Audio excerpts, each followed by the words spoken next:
Okay, so I asked you to look at this sheet last night. So question 1 says, for each of the following, sketch the destructive or constructive interference and then sketch the pulses afterwards.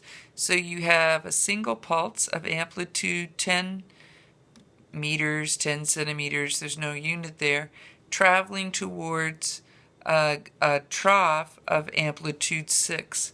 When they meet, 10 minus 6, you should end up with a crest of amplitude 4. After they meet, the 6 one will keep going this way, and the 10 one will continue to the right. So just while they were in the same spot at the same time, do they interfere. But after that, they just keep going as they were. Okay, a 12 and a 9, both pulses, both crests meeting each other will give you a crest of 21. This one is a full wave of 8 and a full wave of 5, and they're in phase with each other, so the crest will overlap the crest, and the trough, so you'll end up with a wave of 13. And these two also are going to overlap each other. You can see that they're in phase. 13 and a 12, you should end up with a wave of 27. All right, describe what happens at point A, B, and C. So we're sending a pulse down a thread, and it's going to hit a rope. Okay? When it hits the rope is more dense, so the pulse that continues through the rope will be tinier, because it won't have as easy a time of lifting the rope up as it did the thread. And what gets reflected off, because the rope is more dense, is going to get reflected off upside down. Now the pulse continues back to the thread. The thread again is less dense, so it should have a higher amplitude than it did in the rope, not as high as it originally had because it's lost some. And what gets reflected back comes back right side up, going from less dense into more at the reflection. It doesn't get flipped over. Okay? And now this pulse is going to hit the wall. The wall is definitely more dense. It gets reflected back. Okay? All right, the second one is going from a spring to a thread to a rope. So when it gets to the thread should be less dense, easier to move, so it should have a higher amplitude. What goes back isn't going to get flipped over because the thread is less dense, so it's going to stay right side up on its way back and be tiny. Now when this pulse meets the rope, it's not going to be able to move the rope as much. The pulse will be smaller, and what goes back will be upside down because the rope is more dense. And then when it gets to the empty end, this is less dense, more to less.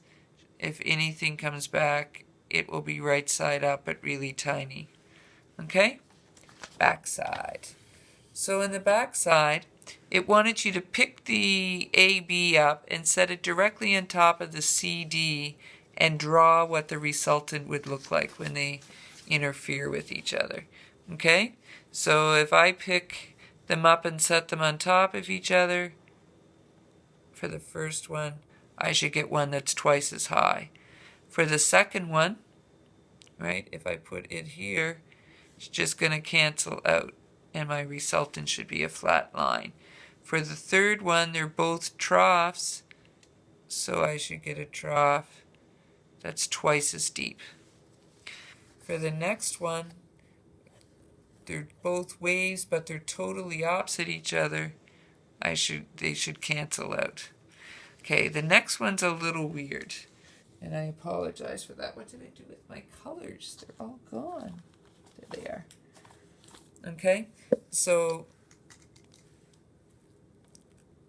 it's going to be like here.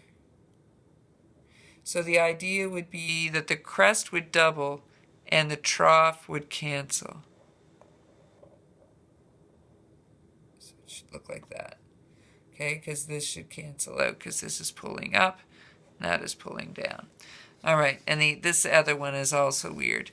This one, I meant for it to start like a half of a thing, half of a wavelength at a phase, and end there, and then it would come down. Okay, so if that's the case, then it should go here, double, here,